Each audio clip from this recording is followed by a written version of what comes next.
Hey, what's up, guys? Etihad Arena, UFC 280 just wrapped, and we have a new lightweight champion of the world in Islam Makhachev. He defeats Charles Oliveira by second-round submission. You know, I spoke to both of these guys this week, and honestly, I was so invested in this fight because they're both tremendous guys and tremendous champions. Charles Oliveira loses the title tonight, or lost the title in Phoenix, which was absolute bullshit. The guy was a champion still tonight as he walked into the octagon.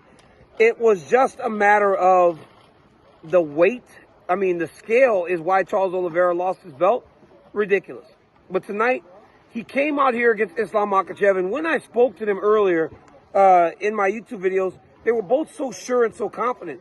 I'd never really seen a matchup where both athletes had absolute truth or believed that they were going to win to the point that these two did. Both of these guys were extremely confident going into the fight. But as the fight started, Charles Oliveira in round one got hurt by Islam early with a left hand. And then when they got into the clinch, he pulled guard. But he was stuck there for the vast majority of round one. And I believe in that moment he realized that his normal approach to the fight would not work against Islam Makhachev, because Islam's top pressure is so great that if you put yourself in a disadvantaged position, you will not be able to find your way out of it. And I think Oliveira understood that, so in round two, he got a little bit more forward on the pressure like he normally does and tried to walk Makhachev down. Guys, one thing that Charles Oliveira has working for him was that when he got hurt, guys would not jump on him, and he would have time to recover.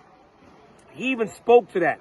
Well, tonight, when Makhachev hurt him with the left hand in round two, he wasn't afraid to go to the ground. So Charles didn't have those moments to kind of get the cobwebs off, and Islam ultimately got a arm triangle choke and got the finish.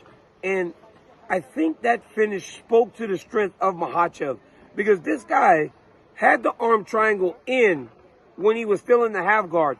And the moment he got out of the half guard, Charles Oliveira tapped.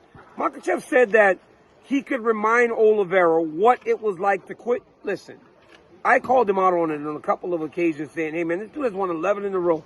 He said there's something in you that you can always go back to when stuff starts to go wrong. And he believes, talking to him in the back right now, that that is what happened again to Charles Oliveira. I was talking to him and he goes, I told you, DC, if I reminded this guy what it would be like to be under pressure, he would go back to that place where he would give up on himself. Do I believe that to be true? I don't know. I think that's something Islam tells himself to give him confidence in knowing that he can go win this fight. But this was best case scenario for Makhachev in his camp.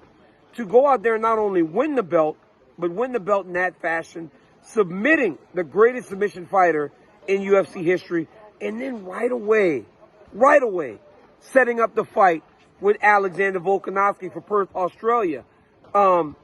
An interesting fight because I believe that Volkanovski can present some problems. But as John Anik has said on many occasions, how many people in the world do you favor over Islam Makhachev? And I think that is the situation that Volkanovski is going to find himself in.